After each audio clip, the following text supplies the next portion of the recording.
And I watched how they do that. I think that there's, and so what has happened is that they have become a roughly comparable power of the United States. In some ways, a bit ahead, in some ways, a bit behind, and so on. And that's in most things.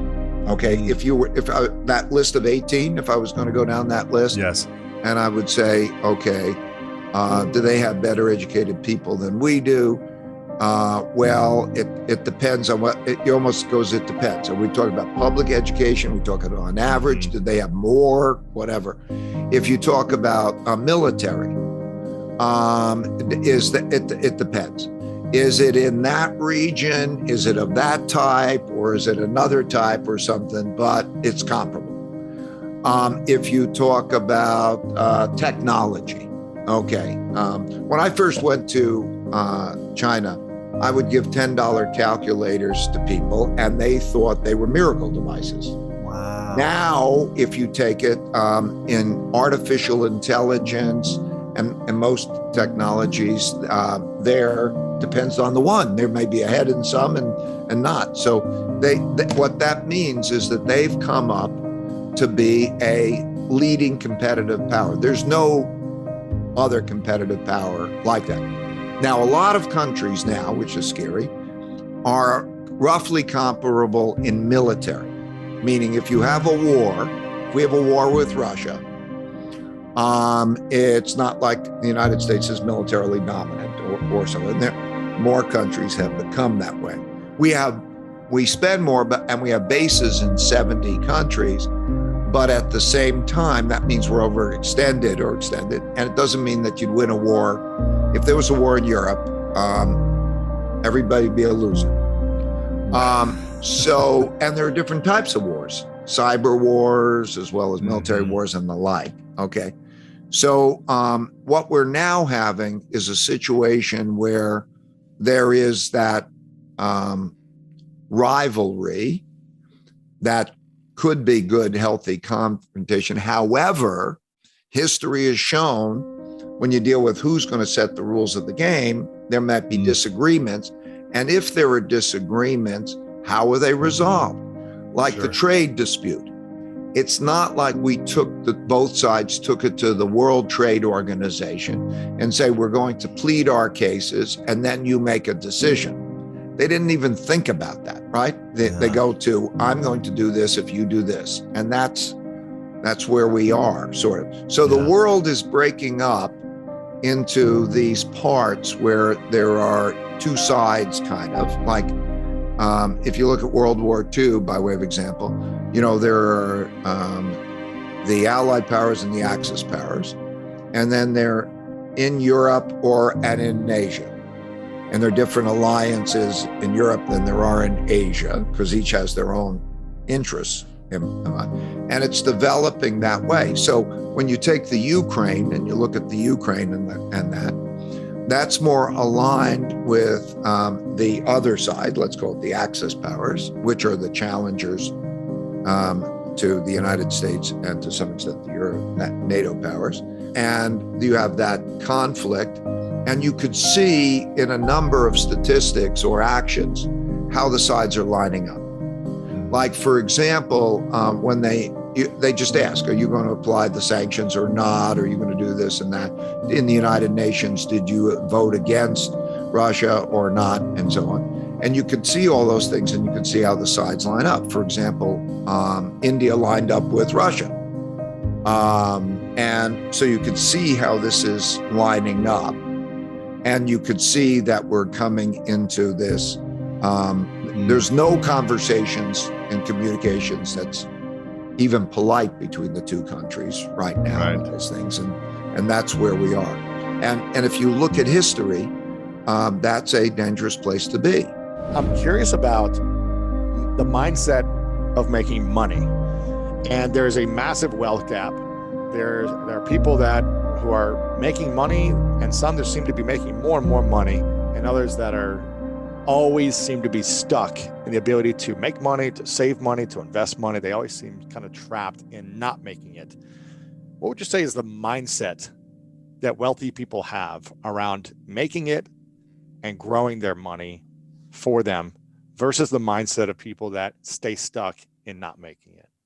Well, I want to distinguish. There's big differences in opportunities. Yes.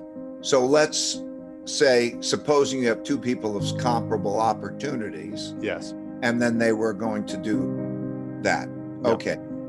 The marshmallow test, as you know, apparently, is you take a kid and you say, okay, you can have one marshmallow now, or you could have two marshmallows in 15 minutes. If you don't eat the first one, If you don't eat the first one, right? Yep. Okay. Once you start to realize that deferred gratification is going to make you better and so on, and you start to count and you say like something like, how many days, weeks, months, or years can I live if I don't have money come in? And you start to focus in on that. That's the first step, okay? Like the marshmallow test. Okay, so I want to save. You got to start there. Then if you do that, you're necessarily going to go save in what? And then you'll start to get exposure to how these things are different. Okay, then you start to care. I'm going to have one of these and one of those, and you start to experience, and then you start to learn. And basically, that's what makes the difference. That's it. So first, having the ability to have delayed gratification, then obviously diving in, researching, testing, and trying different things. But the more and more you can say you don't want something now for greater later is the essential key. Well, and what it does then, when it comes to the money, that means money. Yeah. Now, at that moment that you don't want it, you have savings. That means I want savings. Okay. Now you got savings. So the next thing inevitably that's going to come at you is, where do I put it? And then you get your choices, and then you experience it and you learn, right? Yeah, because there's lots of places to put it for investments. There's real estate, there's stocks, there's building your own company, there's different places to invest. What have you found are the top places that people should be investing? Well, I think first you start with, what are the most important things that you're closest to? Like, is it your business? First, calculate how many days, weeks, months, or years you can live on your saving. Because when you do that, you'll gain security, you'll gain that, okay? So look at how much you're spending, okay? And then say, how much do I need? And whatever that number is, you're going to need more than that, because it may go down rather than go up. So, okay, now do I have a year's spending? Okay, so I think you start there. Then you start to think, what are the things that are most important for me? Like, and then you start with your business or your residence that have a symbiotic relationship and that you know well. Let's say if you'd start with your business, okay, you're closer to that, investing in yourself with whatever that may end up being. That may be your best investment. Not okay. Real estate, not stocks, not the market. Well, it depends. If you're not, if you're doing something where you can do it yourself, and that's the thing. But if you're in a job and that's not the thing, right? Because you're in a different position. Okay. But anyway, and then I really think there's something good about your home, a basic thing about your home, because it's nice forced savings. And it also means that you fix it up. You're saving, you find out there's, if I add this thing or that thing, and you're enjoying it.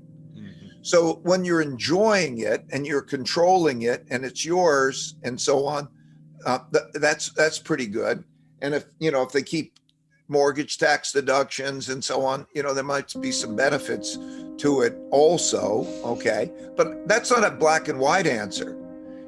So you could take a sharp pencil and say, is it better to rent or buy? Okay, that's a different question. Maybe yes, but by and large, am I going to move? All of those other questions. But so when you start with, okay, what is it that's close to home and how much? You need a certain amount that's liquid. In other words, you got it in your house, you got to make a mortgage payment or something, and all of a sudden you're, it's not liquid and you lose your job. Well, that can cause you trouble. So how much do I have that's liquid?